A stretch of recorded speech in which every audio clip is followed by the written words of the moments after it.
আচ্ছা, আপনার সাথেও কি এই ধরনের কিছু হয়েছে যে আপনাকে কেউ হোয়াটসঅ্যাপে এসএমএস করেছে এবং আপনি সেই এসএমএসটা সিন করার আগেই ডিলিট করে দিয়েছে, আপনি আর সেই এসএমএসটা দেখতে পাচ্ছেন না যে আপনাকে কি এসএমএস করেছে। কিন্তু আমি এমন একটা সিক্রেট সেটিংস বলবো যেই সেটিংসটা অন করে রাখলে আপনি সেই এসএমএস দেখতে পাবেন। আসুন তাহলে দেখে নিই কি সেই সেটিংস। এর জন্য প্রথমে আপনার সেটিং অপশনে চলে যান এবং এখান থেকে নোটিফিকেশন বলে যে অপশনটা রয়েছে এটাকে খুঁজে বার করুন এবং এটাতে ক্লিক করুন। তারপরে দেখুন নোটিফিকেশন হিস্টোরি বলে যে অপশনটা রয়েছে এটাতে ক্লিক করুন এবং এটা অন করে দিন। এবং দেখুন আমার এই হোয়াটসঅ্যাপ থেকে আমি একটা অন্য হোয়াটসঅ্যাপে হাই লিখে পাঠালাম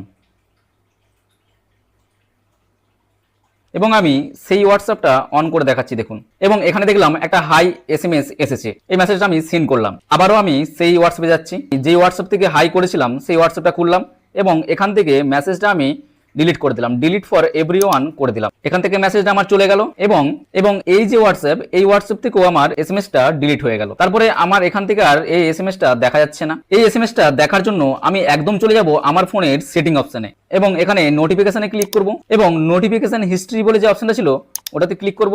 এখানে আমি সেই ডিলিট হওয়া এসএমএসটা দেখতে পেয়ে যাব। ভিডিওটি যদি আপনার কাছে কাজের হয় তাহলে অবশ্যই আপনার কাছের মানুষদেরকে শেয়ার করে রাখবেন এবং আমার এই চ্যানেলটাকে ফলো করে রাখবেন, কেননা এই ধরনের ইনফরমেটিভ ভিডিও আমি শুধুমাত্র আপনাদের জন্য রোজই নিয়ে আসি।